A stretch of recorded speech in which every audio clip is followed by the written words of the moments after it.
Hello everyone, and welcome to my channel General Hospital today. I hope everyone is having a wonderful day.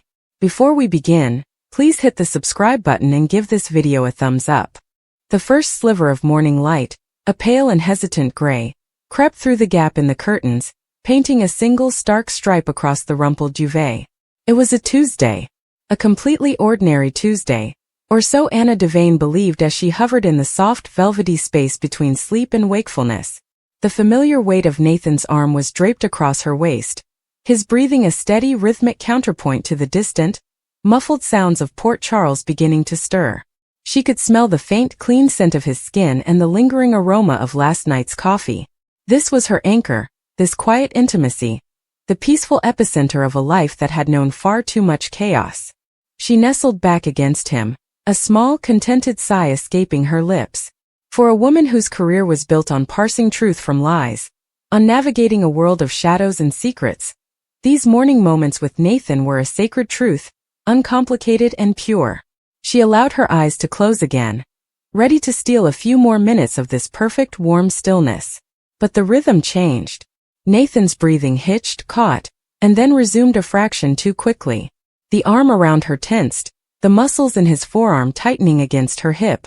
Anna, her instincts honed by a lifetime of espionage and danger, was immediately, acutely awake, though she kept her eyes closed, her own breathing even. She played possum, a trick she'd learned decades ago, listening to the silent scream of his body language. He was awake, and he was rigid with a tension that felt entirely alien in their bed. Slowly, carefully, he withdrew his arm. The loss of his warmth was immediate and felt like a premonition. The mattress shifted as he sat up on the edge of the bed, his broad back to her, silhouetted against the gray window light. She could see the taut line of his shoulders, the way he dropped his head into his hands, his fingers digging into his scalp. This wasn't the gentle wake-up of a man reluctantly greeting the day. This was the posture of a man carrying a weight so immense it was crushing him. Her heart, which had been beating a lazy, peaceful rhythm, now began to hammer against her ribs. A cold trickle of dread, an old familiar enemy, started its descent down her spine. Something is wrong, her internal alarm system blared. Something is very, very wrong. She gave it another minute, a long 60-second stretch filled with the sound of his ragged attempts to control his breathing. Finally, she could pretend no longer. "Nathan," she murmured, her voice husky with sleep and feigned confusion. She propped herself up on one elbow. "Love? Is everything all right? Did you have a bad dream?" He flinched at the sound of her voice as if she'd struck him. He didn't turn around. His silence was more terrifying than any answer he could have given. "Nathan," she said again, sitting up fully now, the duvet pooling around her waist. She reached out, her fingers hesitating just before they made contact with the knotted muscles of his back. "Talk to me. You're scaring me." That seemed to break the spell. He drew in a deep, shuddering breath that seemed to tear its way out of his chest. He straightened his spine but still didn't turn to face her. He stared straight ahead at the bland, beige wall of their bedroom as if it held some secret text only he could read. "Anna," he began, and his voice was wrecked. It was a low, gravelly rasp, stripped of all its usual warmth and confidence. It was the voice of a stranger. There's something I have to tell you." The cold dread in her spine solidified into a block of ice in her stomach. Her mind, that brilliantly analytical tool, began racing through possibilities, each more horrifying than the last. A health diagnosis he'd been hiding? Financial ruin? Had he done something at work, something that had compromised his badge, his integrity? The PCPD could be a minefield. Or was it another woman? The thought was a physical blow, but she shoved it away. Not Nathan. Never Nathan. Their trust was the bedrock of everything. "Whatever it is," she said, her own voice surprisingly steady, a testament to a lifetime of facing down crises, "we'll face it together. You know that. Just tell me." He finally turned his head just enough so she could see his profile. His face was ashen, etched with a pain so profound it made her breath catch. His eyes, usually so clear and bright with humor and determination, were shadowed, hollow. He looked like a man who hadn't slept in weeks, a man who had been to hell and back in the few hours since they'd fallen asleep. "You say that now," he whispered, and the words were thick with a grief she couldn't comprehend. God, Anna, I've wanted to tell you. Every day for months I've wanted to. But I was a coward. I was so afraid of losing this. Of losing you. Losing me? She asked, bewildered. Nathan, you're not making any sense. You could never lose me. Not unless you've... The unspoken question hung in the air between them. Unless you've stopped loving me? He seemed to read her thought. No, he said, the word bursting from him with desperate force. He finally turned fully to face her, his eyes locking onto hers. The love in them was still there, blazingly intense, but it was mingled with a terrifying anguish. God, no, Anna. I love you more than my own life. That's what makes this so impossible. That's why I've been living in a special kind of hell. This secret, it's been eating me alive. Then tell me, she urged, her patience beginning to fray at the edges, the fear morphing into a frantic need to know, to confront whatever this specter was. Whatever it is, just say it. The not knowing is worse. He nodded, a short, jerky motion, as if steeling himself for an execution. He looked down at his hands, clenched into white-knuckled fists on his knees. The morning light was getting stronger, illuminating the dust motes dancing in the air between them, a bizarrely cheerful contrast to the suffocating tension in the room. It's about before, he said, his voice so low she had to lean forward to hear him. Before us. Back when I was with Britt. Anna's brow furrowed. Britt Westbourne. That chapter felt like it belonged to another lifetime. A complicated, painful time, but one they had long since moved past. Britt was gone, and while her memory could still bring a pang of sadness, she was no threat to them. What could possibly be so earth-shattering about that time? Okay, Anna said slowly, cautiously. What about it, Nathan? He swallowed hard, his Adam's apple bobbing painfully. He still couldn't meet her gaze. You remember when she left? How sudden it was. How she just cut ties with everyone. With me. With her mother. Of course I remember, Anna said. She was heartbroken. We all were. She felt she had to get away from Port Charles, from all the memories. To start over. It was the narrative they had all accepted. A tragic but understandable end to a turbulent relationship. A harsh, bitter sound escaped Nathan's lips, something between a laugh and a sob. That's what she wanted everyone to think. That's the story she told. And I agreed to sell it. I helped her sell it. The ice in Anna's stomach began to crack, revealing a yawning black chasm beneath. Agreed? Nathan, what are you talking about? What story? He finally lifted his eyes to hers. The raw, unvarnished truth in them was devastating. She didn't leave just to start over, Anna. She left because she was pregnant. The words landed not with a bang, but with a deafening, surreal silence. They seemed to hang in the air, separate from all meaning, impossible to process. Pregnant. Britt. Pregnant. Anna's brain stuttered, trying to connect the wires. Britt was pregnant when she left. That was sad. A secret baby. A difficult choice. But why would that cause this level of agony in Nathan now? The connection snapped into place with a jolt so violent it was physical. The air left her lungs in a sudden, silent whoosh. The world tilted on its axis, the familiar bedroom furniture swimming in her vision. Her hand flew to her mouth, stifling a sound that was neither a gasp nor a cry. Nathan saw the understanding dawn on her face, and it seemed to destroy him utterly. Tears welled in his eyes, spilling over and tracing paths down his stubbled cheeks. He didn't bother to wipe them away. She was pregnant with my child, Anna, he said, the words clear and stark now, stripped of any remaining pretense. There was no hiding from them. They were the truth. My son. She had my son. My son. The two words echoed in the silent room, each one a hammer blow against the foundation of Anna's reality. She felt dizzy, disoriented. The stripes of sunlight on the duvet seemed too bright, too harsh. The weight of the revelation pressed down on her, immense and suffocating. Your son, she repeated, the words alien on her tongue. It was impossible. It was a plot from a soap opera, a ridiculous, convoluted story. Not her life. Not their life. His name is James, Nathan said, his voice breaking on the name. It was a name he had clearly spoken before. A name he held in his heart.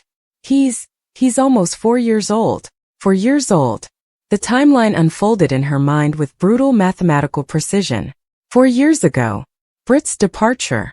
Nathan's profound grief, which she had attributed to the end of the relationship. It had all made sense then. Now it was all a lie. A 4-year-long lie. The initial shock began to recede, burned away by a rising tide of other emotions. Confusion so profound it was nauseating. Betrayal sharp and deep. A knife twisting in the place where her trust for him lived. 4 years, she whispered, her voice trembling now beyond her control. You've known you had a son for 4 years and you never told me? I didn't know, he cried out, the desperation raw in his throat. Not at first. Britt didn't tell me until after he was born. She sent me a letter, a picture. She said she knew her life was too unstable, too dangerous with her mother's legacy hanging over her. She said she couldn't give him the life he deserved. She said she was placing him for adoption, that it was already done.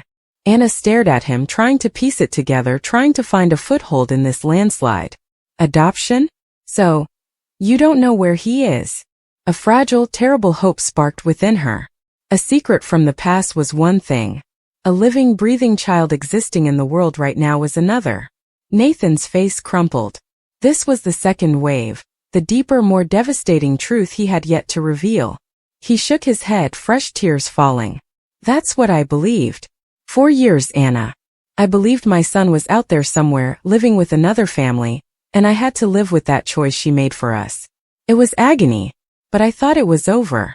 I thought I had to accept it. And then I met you and you saved me. You gave me a future. How could I bring that old pain into what we had? It felt like a betrayal to even think about it.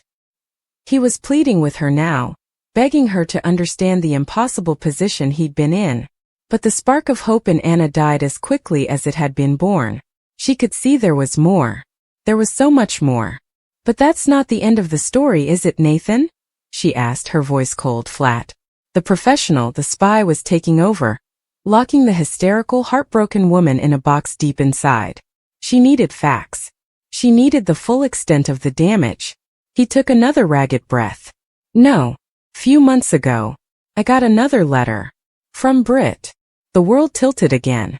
Britt, the ghost from the past, reaching out from the grave to shake the foundations of their present. She's alive?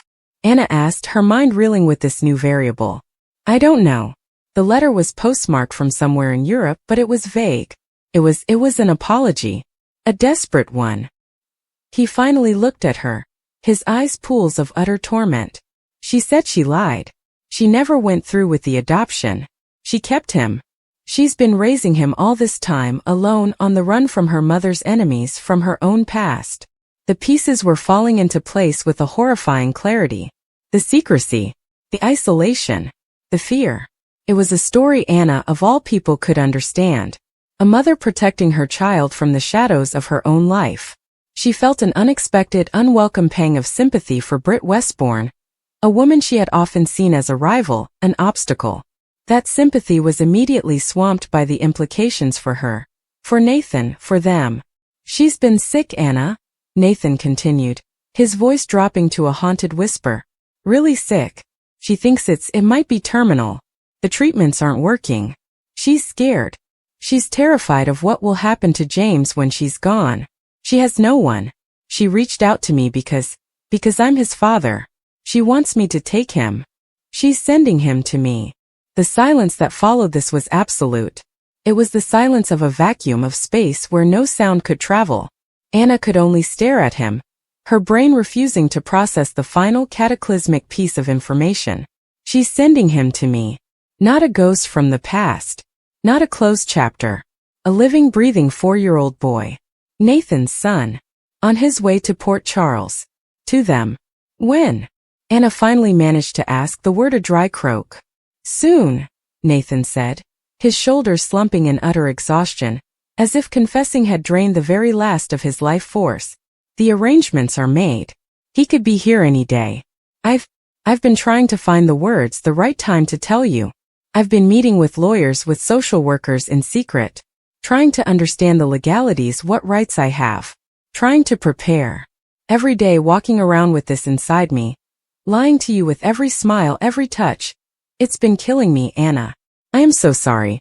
So desperately, unbearably sorry. He broke down then, great heaving sobs racking his frame. He was a man shattered by guilt, by fear, by grief for the years he'd lost and the future he was about to irrevocably alter. Anna sat frozen. The warmth of the morning was gone, replaced by a deep, pervasive cold. She looked at the man she loved, the man she had built a life with, the man she trusted implicitly with her own complicated, secret-riddled heart. And she saw a stranger. The lies. Not just one lie, but a tapestry of them woven over months. The secret meetings. The hidden correspondence. The weight of a child's existence carried alone. The fact that he had looked her in the eye every single day and chosen to conceal this monumental truth. The betrayal was a living thing, coiling around her heart, squeezing it tight. Her mind raced ahead, past the shock, into the terrifying future. A child. A little boy named James who would be scared, confused, grieving his mother.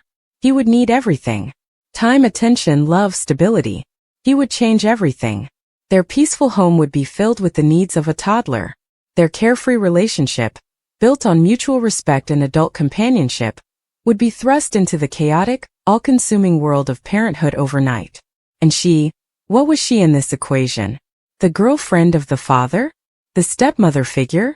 How did she fit into this ready-made family that had just exploded into existence? She loved Nathan with a ferocity that still, even now, burned through the shock. But did that love extend to instantly embracing the secret son he had hidden from her? Could it? Her own life, her hard-won peace, her future with Nathan, the one they had planned together, the one that involved quiet years and perhaps travel and enjoying each other as the two individuals who had found each other after so much loneliness, it was gone. Vanished in the space of a few minutes on a Tuesday morning. She looked at Nathan so broken and vulnerable at the foot of their bed, and she felt a confusing storm of emotions.